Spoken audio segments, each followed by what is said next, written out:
Time now for sports on 104.7 The Cave. Here's Ned Reynolds. Mike, the intern, Ned Reynolds, back in the studio Tuesday morning. It's that time of the year where baseball's on its all-star break. Wimbledon's done. It's kind of a slow time in the sports cycle. These first few days are because the all-star game really governs everything. All of baseball is shut down. Major League Baseball, of course, it's an all-star break. They take a vacation. Minor League Baseball takes a similar vacation. Springfield Cardinals aren't playing until Friday.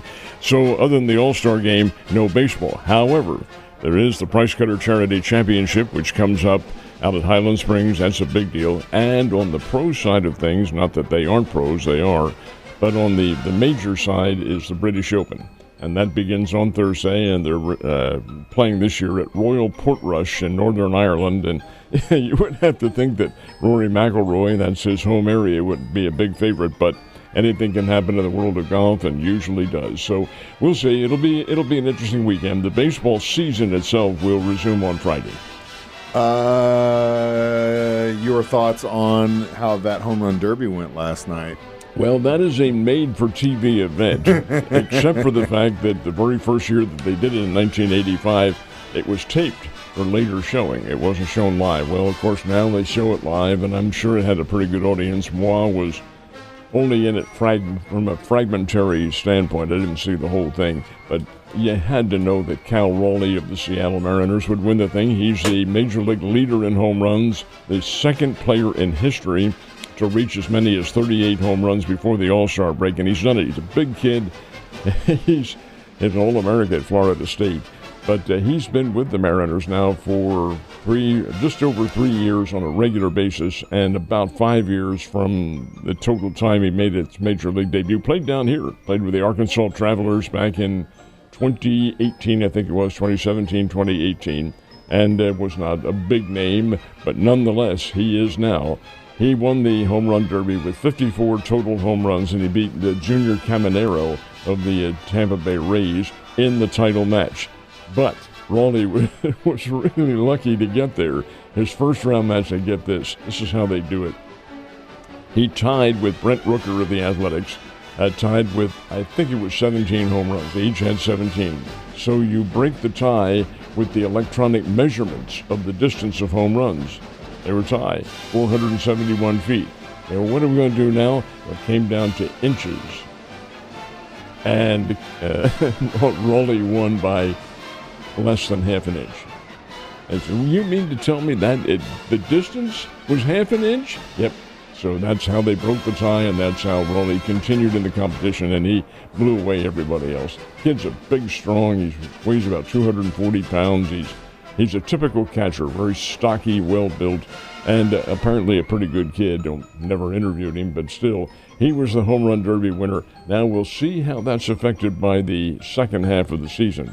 Frequently, these home run derby winners find that playing in that competition where you're just hitting home runs, that's what decides it all. His dad was the pitcher for him, and his dad's the former coach at Tennessee. So it's all kind of the family. But does it affect his swing now for the rest of the season? Well, we'll find out. Anyway, it was Cal Raleigh who won the home run derby. Now it's on to the game. Get your big book of stats out, and let's see. I'd like to see how many, over the years, how many guys that have done well in the home run derby have diminished following or gotten better. Well, the one I remember very well was 2006 when Bobby Abreu of the Philadelphia Phillies won the home run derby, and he was the team leader in the first half of the season. Boy, he diminished greatly in the second half, and he blamed it on the fact that he had to change his swing to hit home runs. Well, that may be just an excuse. You never know. But most of those guys do pretty well. They're class athletes, and they know how to hit the ball the long way. All you Philly guys are all superstitious.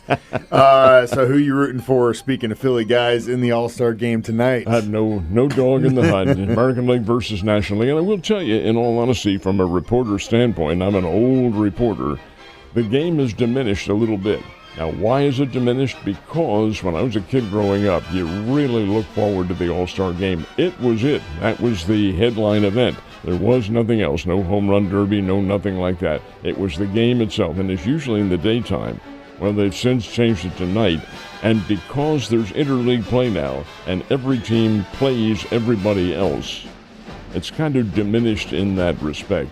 The fact that it isn't American League versus National League as such, that's still the matchup, but it's lost a lot of its competitive flavor to me anyway. But still, it's the All-Star game. It's the best players in the business, and they'll be after each other tonight at Truist Park in Atlanta. Yesterday we talked about some of the first-round draft picks in the Major League Baseball draft, but now that we're on to the later rounds, do we have any local kids that made it in? We did. We had three of them, three of note who were taken, and interestingly enough, it was rounds 10 and 11 in which they were picked. 20 rounds altogether in the Major League Baseball draft. Didn't used to be that way. It used to be forever.